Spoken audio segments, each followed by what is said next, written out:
And now, it's time for another Dice Tower review with Tom Vasel. Hey folks, I'm Tom Vasel, and welcome to the Dice Tower. Today we're taking a look at a game called the Fuzzies. Comes in a box like this, but you don't need this box because it's all enclosed in here. Now this is made from the same folks who brought us a very innovative, unique, very popular game, Wavelength. This one is, when I heard about this one, I was like, oh, not quite as innovative. This is a stack of fuzzies where you're taking one from the bottom and sticking it on the top, Jenga style. Maybe there's more? Let's find out.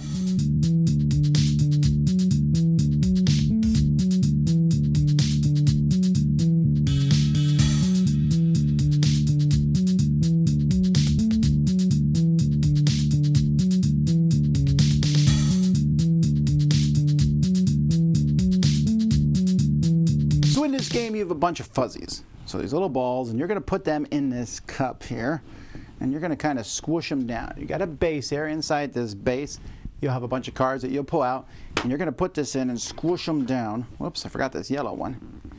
It will squish them down. It locks in place, by the way. But you squish them down, and then you're going to slowly, you have to shake it a bit, pull it off, and there you go. I have a fuzzy tower.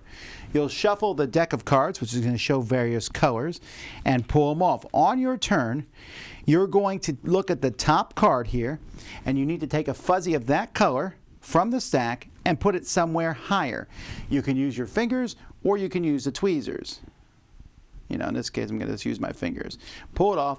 And you don't have to put it on top. Putting it on top might be easy. You can put it anywhere you want as long as it sticks there. Now, if while you're putting it off, a couple fuzzies fall off, well, in that case, you have some penalties that you're going to take. By the way, you're not allowed to get out of your seat, but you are allowed to rotate this to get to a spot that you want to. When these fuzzies fall off, you're going to draw a card for each one that fell, maximum of 3. So if you knock off 6, you'll still draw 3 cards.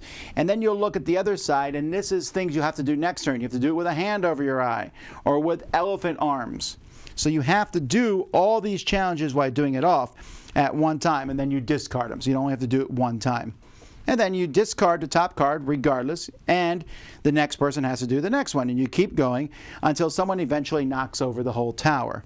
At that point, that person loses and anyone else wins. So more than 10 fuzzies, they say, falling off the tower counts as ending the game. And other than that, there's just different cards. You can use either hand, unless, of course, the different cards has the elephant arms, the index and middle finger, your non-dominant hand, a hand over your eye. Just use your index and middle finger. That's not as difficult, I think. But that's pretty much how the game plays. Component-wise, obviously everyone's going to like these cards. But I don't know, there's just something about the faces on these, and I think every single face is different, so that's kind of cool. And the fuzzies themselves, so these are not just, I think they sell these at craft stores, right? But they do a good job. When you squish them together, they tend to stick, and I like that. This cup mechanism works pretty well. The tweezers are, kind of okay tweezers, and everything, including the rules, store in this device, so you don't even need to keep it in the container. So component-wise, it's fine.